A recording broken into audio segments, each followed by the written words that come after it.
As the opening chapter of war in Israel now unfolds, tonight we're hearing from a Florida father whose only son is now on the front lines serving in the Israeli army. His son, an American born and raised citizen, raised in South Florida, and through his Jewish roots, he felt the call to serve. And tonight his family, like so many other American families, are worried about their loved ones who are now hunkered down, fighting to survive inside a raging war zone. The sounds and the sights of war, the grief and the anger in Israel. And half a world away in South Florida, all Mauricio Sigal can do is wait and worry. How are you doing right now?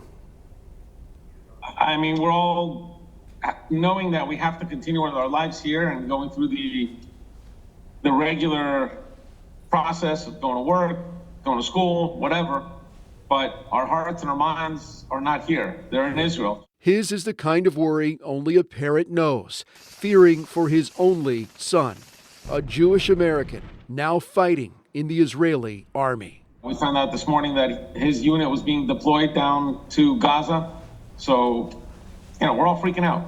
Your son did a very brave thing when he decided to serve. Why did he decide to serve in the Israeli army, the defense force?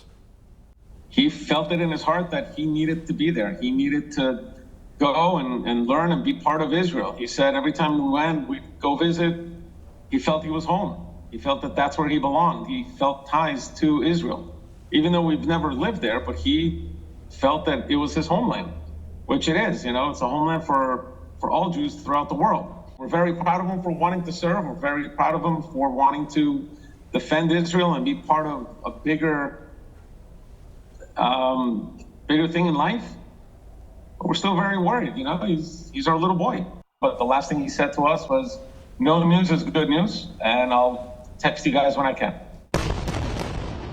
Mauricio's in-laws and extended family also living in Israel, now hunkered down. Have you heard from them, and how are they doing? I've spoken to them. I was speaking to them earlier this morning. They're worried. Obviously, a lot of them can't go to work. They can't go to school. They're hunkered down in their safe rooms, and life is turned upside down. And all of this happening just a month after Mauricio's mother passed away from cancer. How are you dealing with all of this at once? I mean, it hasn't been an easy month for the family, not at all. Like you said, my mom passed 4 weeks ago tomorrow. And we're all just still trying to get back to a new normal, I guess, without her around.